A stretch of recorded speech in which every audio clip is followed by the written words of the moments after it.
These three stocks show strong fundamentals, consistent growth, and appear undervalued. Even with political uncertainty, inflation, and a potentially overvalued market, these companies have continued to perform and may deliver strong returns for shareholders. First, Resolute Holdings. This company operates in the management sector. It focuses on helping businesses operate more efficiently, allocate capital more effectively, and strengthen their long-term performance. Because management companies typically require fewer assets to operate, they often generate high returns on invested capital. Resolute has achieved a return on invested capital of 150%.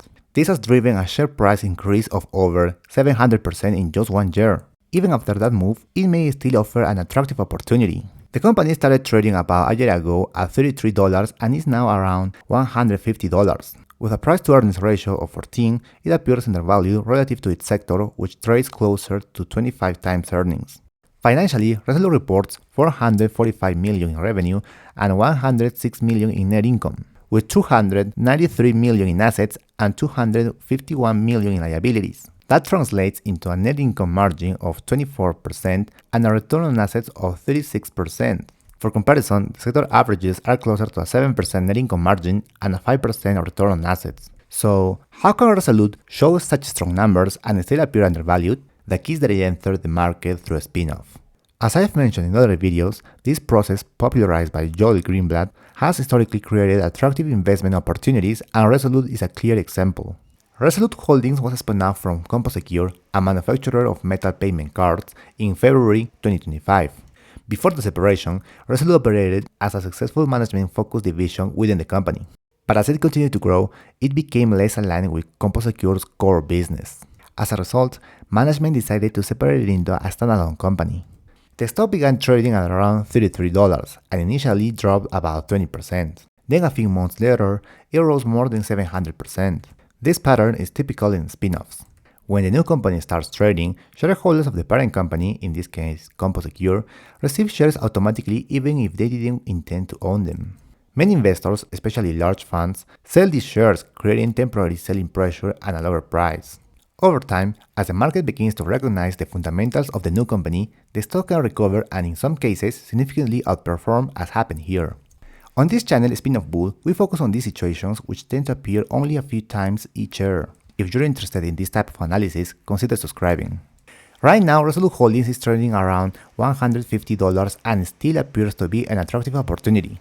In recent months, the stock dropped from $200 to $100 after its latest financial report showed some weakness in EBITDA. However, cash flow continued to grow.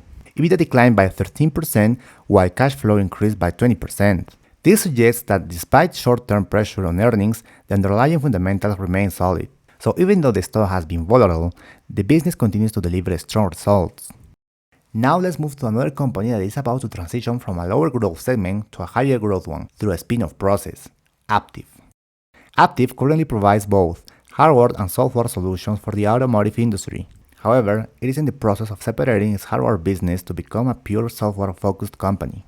The company will spin off Versigent, its hardware division, which is more capital-intensive and operates with lower margins. In addition, Versigent will take on roughly 1/3 of Aptiv's debt. After the spin-off, Aptiv should have higher margins, lower leverage, and a more focused business model. This shift also matters from a valuation standpoint. Software companies typically trade at higher multiples than hardware businesses. After the spin-off, Aptiv will be more directly comparable to software peers, which could lead to a re-rating. Currently, Aptiv trades at around 10 times earnings, while the automotive technology segment trades closer to 40 times. If the market begins to value Aptiv in line with that segment, there could be meaningful upside. So what's the approach here?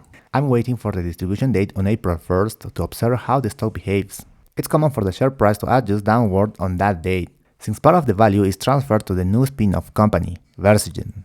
If that creates temporary selling pressure, it could present an attractive entry point to buy Aptiv shares. So what happens with Versigent, Aptiv's spin-off?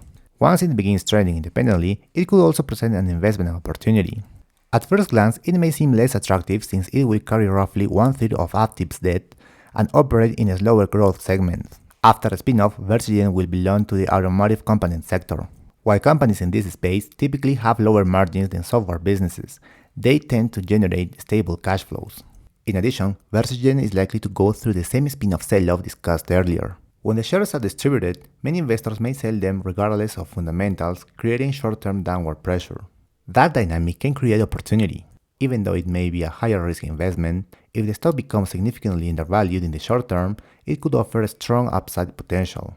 As you've seen, opportunities in spin-off situations can be found in the parent company, the spin-off, or both. However, before investing, it's important to do your own research and understand the risks involved in this process. If you want more information about this and other spin-off opportunities, please like and subscribe. Have a nice day.